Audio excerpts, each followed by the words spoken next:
What's up, crew? It's Chris with CloverTac, and welcome back to the channel. Today we're going to be taking a look at the range-ready high-cal gong from Do All Outdoors, and I'm going to be testing out this gong with several different handguns that are chambered in several different calibers, ranging from 22 long rifle to 44 Magnum.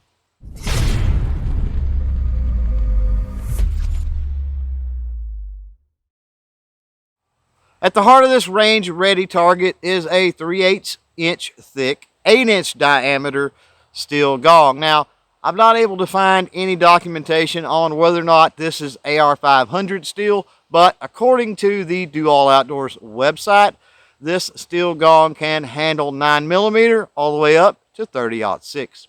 The gong is suspended from the frame with what appears to be some pretty rugged, pretty heavy-duty chain, and it's very easy to remove from the chain in case you need to take it off and paint it, or maybe you want to replace that 8-inch gong with a different size. The frame is constructed from steel tubing, which makes this target lightweight and portable. But with the removal of just 2 bolts, you can break the frame down into 5 separate pieces, which makes transportation even that much easier. With all those details out of the way, let's get things set up and put some rounds down range. Again, I'm going to be using a variety of calibers from 22 long rifle all the way up to 44 Magnum, and going to be shooting at a distance of 10 yards. A quick note of safety here when we're talking about shooting steel targets to avoid not only damage to the target, but potentially injury from splashback.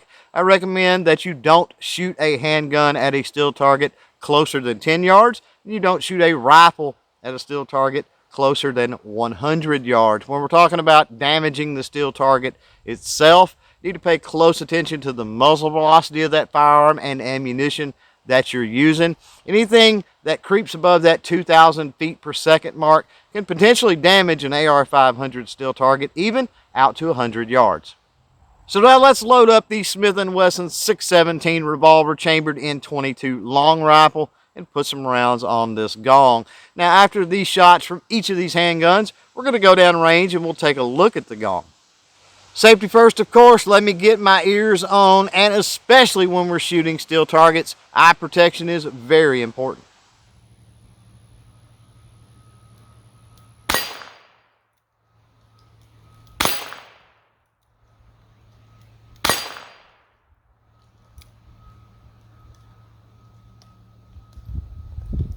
Taking a look at the gong and the shots from the 22 long rifle, no surprises here. If we take a closer look at that gong, we can see that it held up to those 22 long rifle rounds really well, which should be expected even from mild steel that is 3/8 inch thick.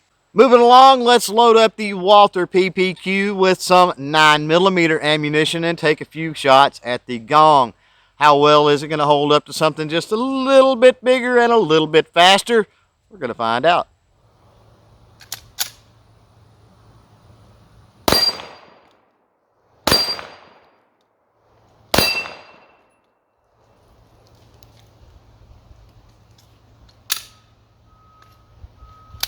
Here we are downrange, taking a look at the 9mm shots. There's definitely a bit more cratering than the 22 long rifle, which should be expected, but all in all, the gong held up well with one slight exception. If we take a close look, there is a bit more cratering from the shot that landed on the edge of the steel gong.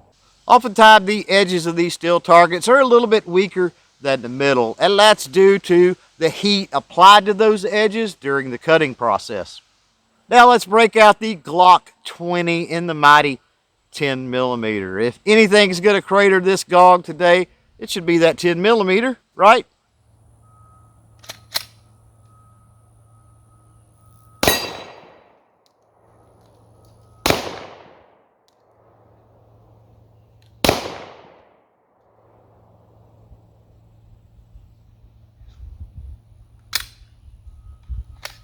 Well, that didn't go so well. I only landed one shot, but I guess that's enough to get an idea of how this range-ready gong from Do All Outdoors holds up.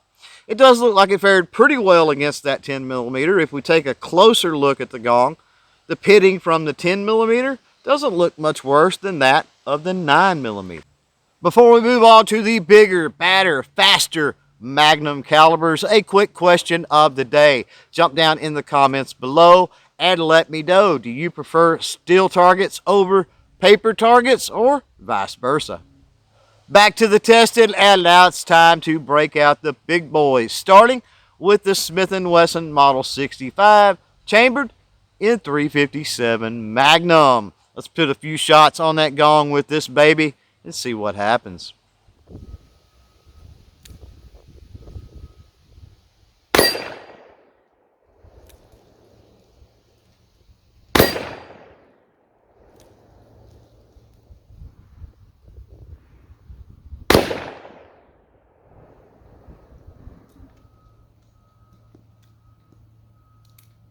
Taking a look at the target and the shots from the 357 Magnum, it still looks pretty darn good. If we take a closer look, the cratering with those 357 shots still aren't much worse than the 9mm or the 10mm.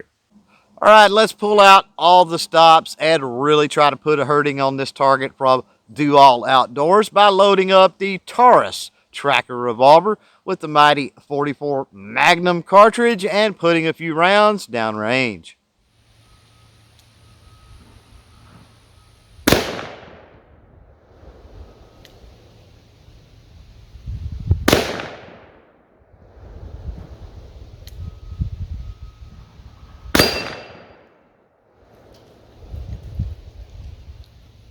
Here we are downrange with the steel gong, and I gotta say, I'm fairly freaking impressed. This gong held up to that 44 Magnum a lot better than I expected.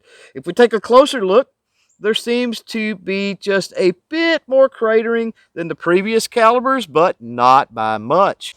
So what are my final thoughts on the Rage Ready high cal gong from Do All Outdoors? Well, it certainly checks the box for portability, and considering that your shots land more centered, it can certainly withstand the power and might of those big Magnum caliber handguns.